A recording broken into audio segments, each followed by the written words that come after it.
Good morning. Today, we are joining over 200 Unity churches all around the country in viewing the film, The 12 Powers of Man, based on Unity co-founder Charles Fillmore's seminal book by the same name. The film is like a music meditation, all about these powers. We all have them, Fillmore says. If we use them, we can create an abundant, peaceful, and joyful life. The life that Fillmore, Jesus, and every other spiritual leader has always said is our birthright. Jesus said, "I came that ye shall have life and have it more abundantly." When we activate these 12 powers in us, they're already there, but when we activate them, Fillmore says that we can transform ourselves, that we can then transform our lives completely. We can become different beings. We can become higher beings. The film tells us that in the beginning, Unity churches used to have the tagline of practical Christianity, because they were making the point that the teachings, especially those like the 12 powers, were very, very practical because they applied directly to our lives on a daily basis. They remain just as practical today because they can help us transform and refine ourselves from beings of mere flesh into beings of spirit, capable of absolute wonders on this physical plane. The first half of the film that you're going to see today, and you'll see the second half next week, will introduce the first 6 powers, which are faith, strength, wisdom, love, power, and imagination, which we just sang about. These powers, when they are put to work in us, can, Fillmore says, completely regenerate us into new beings. He calls, often people call them super beings. Fillmore says supermen or superwomen. Christ beings, beings who are capable of a rebirth into a higher state of consciousness right here and now. In this state, we can enjoy life more than we ever thought was possible when we keep limiting ourselves to the lower states where feelings of inadequacy, hate, fear, jealousy, and lack reign. Fillmore says that each of these 12 powers is represented by one of the 12 disciples. Metaphysically speaking, each of these 12 disciples in the Bible represents a different part of our psyches. So when Jesus Christ called all of his disciples to join him in the upper room, he was really rallying different parts of himself, his 12 powers, calling them into action in his higher state of consciousness, in his upper room. In this higher state of consciousness, we realize the presence of the divine. That's when we can fully be one and feel our oneness with the divine. And at that point, we are able to call on all of these divine powers in us. The first of the 12 powers is faith, trusting that Spirit will guide you in the right direction. If you believe, if you have faith, you will be open at that point to seeing. And when you see, your faith is going to turn into understanding. Like when you have faith that you're going to paint a pretty picture or make a wonderful dinner. Once you've produced the painting or made the dinner, of course, you no longer need faith. You have wisdom. It's turned into a reality. Your faith then is the wisdom of knowing that you can do it. So the disciple who represents faith is Peter, the rock on whom the church, or our inner church, is built. This metaphysically means that our spiritual world starts with faith. Before becoming Peter, Peter was called Simon, which means hearing, someone who is open to hearing the truth. Someone who's receptive to the levels of reality that are higher than just the physical plane. When we have faith, we begin to know that our lives will work out. That when we ask, when we remember to ask for divine guidance, we will receive it. That everything in our lives, even the seeming problems, are just grist for the mill, or what Fillmore calls stepping stones to higher achievement. Isn't that a wonderful way to look at it?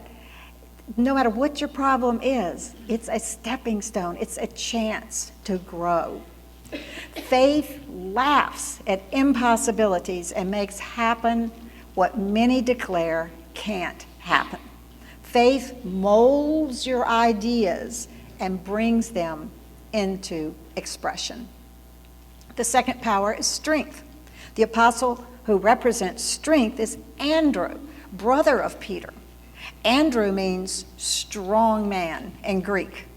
This Andrew, or strength part of us, is what is strong enough to choose to be wise instead of foolish, loving instead of hateful, generous instead of stingy, happy instead of troubled, strong instead of weak, good instead of bad, courageous instead of timid, healthy instead of sick, sane instead of erratic. The strong man is a spiritual warrior. I love that term. Lots of books written about spiritual warriors. A warrior who develops the strength and stability within to choose the high road. It takes strength and stability to always choose the high road. But the rewards are great.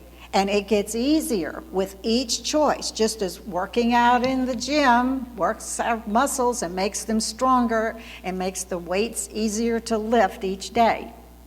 Our spiritual muscles gradually make all our burdens easy. The third power is wisdom. Note that wisdom comes before even love, because without wisdom, love can be dangerous. Without wisdom, Fillmore says that love can make many blunders. It can sacrifice everything for the object of its desire. Wisdom is represented by the Apostle James, or our judgment faculty. Remember, when Jesus Christ called a certain disciple forth, he was awakening that part of himself. When we awaken this James quality in us, we are able to discriminate like James did. We no longer just accept our passing desires, our programming. With wisdom, we follow our inner light and not the outer influences or our programming. The fourth power is love. Love is a constant practice in loving everyone unconditionally, not just special people or special groups. That's why the film's venue of the Syrian border I find so very powerful. It makes the point that we must be infinite love in action, an expansive flow of love that can connect with everybody in our hearts. Love is the force and energy that is the very essence of what we call God. And developing that love toward everyone, all of God's creatures, even those who are hard to love. I'm sure we all have a few of those in our lives. That's what helps us learn to grow spiritually and to become peaceful, joyful beings who are surrounded by love. We all want that. We have to give it to be surrounded by it.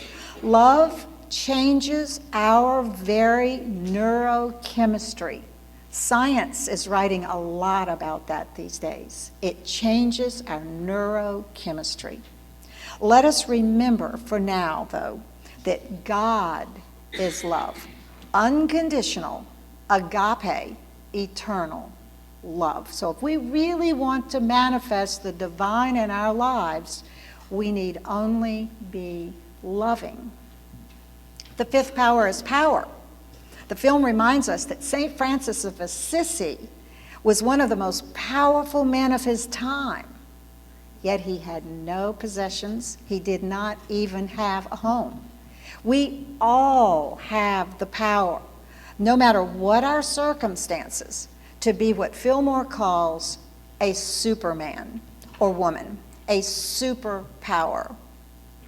Yesterday in yoga class, Katrina referred to that as homo luminous, that we all have the power to become.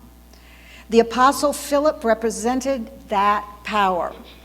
Philip means a lover of horses.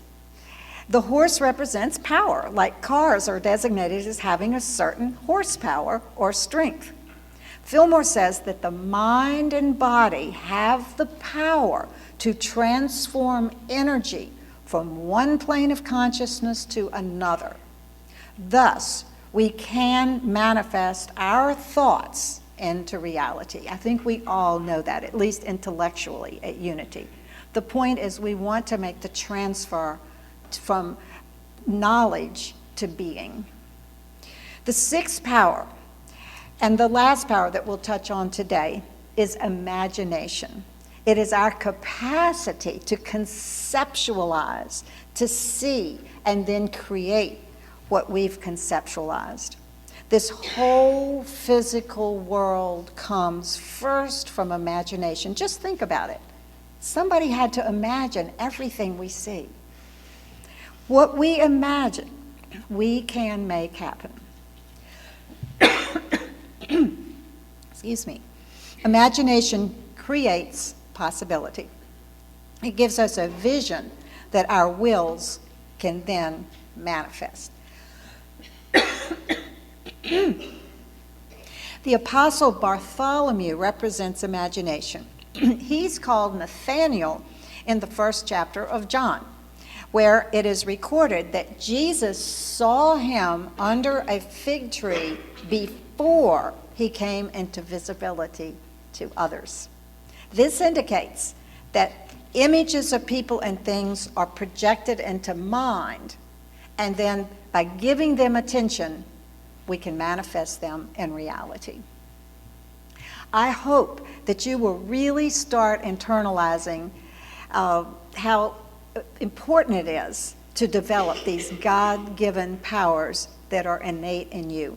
They can guide you, empower you, protect you.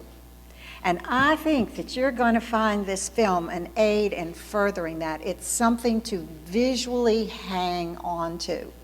Just let it be a meditation. It's going to be our meditation today. And it will hopefully help you concentrate more easily on these powers in your daily life. And let them change your life for the better.